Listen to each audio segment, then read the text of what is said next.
Bonjour, aujourd'hui je vais vous parler du nombre d'or. Donc le nombre d'or c'est un nombre imaginé par les peintres et architectes de la Renaissance, notamment Léonard de Vinci. Et c'est le ratio entre la longueur et la largeur d'un rectangle dit aux proportions idéales. C'est-à-dire que quand on va enlever le carré formé de la largeur du rectangle, on va retrouver un autre rectangle qui a les mêmes proportions que le rectangle de base. C'est-à-dire que DC sur AD sera égal à BC sur FC sur ma figure. Donc j'ai noté grand L pour la longueur du rectangle et petit l pour la largeur du rectangle. Ça nous fait grand L sur petit l qui est égal à la BC c'est la largeur et EB et FC c'est la longueur moins la largeur. Parce que là c'est DC moins FEDF, donc grand L moins petit l, parce que les longueurs sont égaux dans un carré. Le nombre d'or est noté phi, comme ça. Maintenant on va calculer la valeur du nombre d'or. Donc pour ça, on va reprendre cette égalité et on va la changer un peu. On va inverser les termes. Tac. Donc puissance moins 1. Donc ça, c'est équivaut à L sur grand L moins L sur petit l. Et pour calculer donc ça va nous permettre de calculer la valeur du nombre d'or. Donc note le nombre d'or grand L sur petit l et on va montrer que ce nombre est solution de l'équation x carré moins x moins 1 égale à 0. Donc on remplace x par grand L sur L,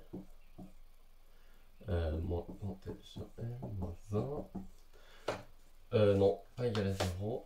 On veut montrer que ça soit égal à 0. Donc on va factoriser par grand L sur L. Facteur de grand L sur L, vu que là c'est au carré. Moins 1. Moins 1. Moins 1. 1 c'est n'importe quel nombre sur lui-même. Donc petit l. On va prendre petit l. Grand L moins L sur L moins L sur L, ça nous fait grand L moins L sur le tout sur L. Donc ça fois grand L sur petit l moins 1. Là, on sait que ça c'est égal à petit l sur grand L. Donc ça nous fait grand L sur L fois petit l sur grand L. Ça nous fait 1, vu que le dénominateur est égal au numérateur. Donc 1 moins 1, qui nous donne bien 0. Donc donc le nombre d'or est bien solution de l'équation x carré moins x moins 1. Maintenant, on va factoriser cette expression pour trouver la valeur du nombre d'or. Donc, on va factoriser comme ça. X moins 1 demi, le tout au carré, moins 5 quarts. Donc, ça, c'est équivalent. Et je vais vous le montrer. En développant, on retrouve la même chose. X carré moins 1 demi, 2 fois moins 1 demi fois x, ça nous fait moins x. Moins 1 demi, le tout au carré, ça nous fait plus 1 quart. Moins 5 quarts, on retrouve bien x carré moins x moins 1. C'est à 0. Donc là, pour calculer la valeur, c'est très simple. Le nombre d'or, donc x, c'est égal à, donc moins 1 demi, le tout au carré, c'est égal à 5 quarts. C'est juste une équation à une seule inconnue, donc là c'est assez simple. Là on va appliquer la racine. Donc racine de 5, racine de 4 c'est égal à 2, donc nombre d'or moins 1 demi égale à racine de 5 sur 2.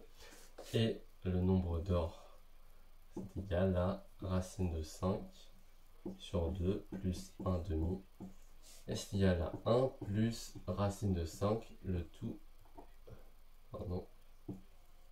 sur 2. La valeur du nombre d'or, c'est ça.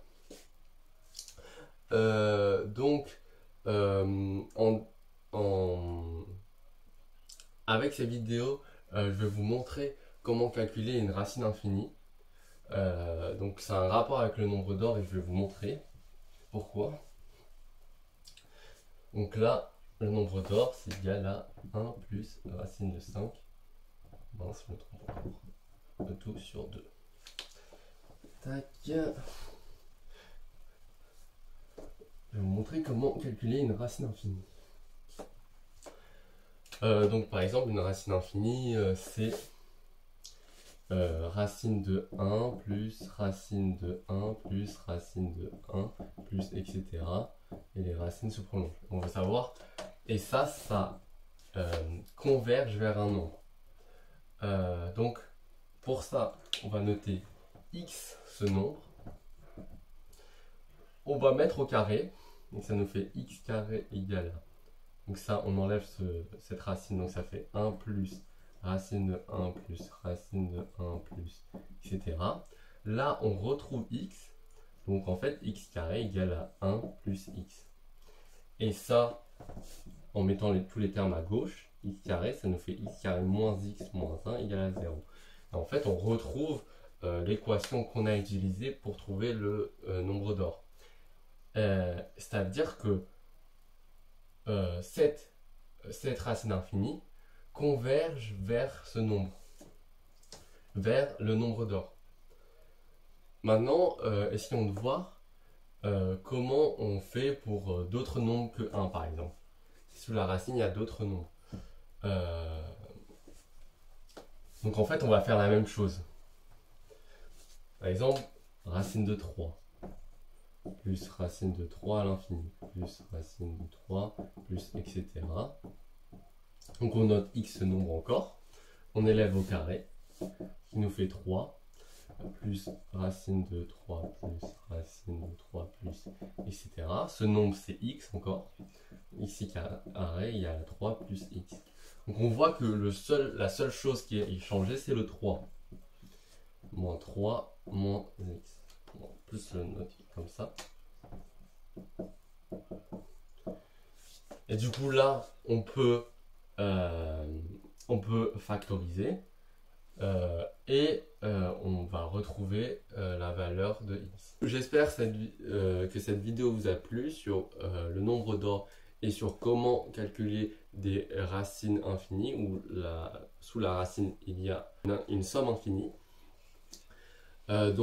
Merci d'avoir regardé la vidéo et on se dit à la prochaine.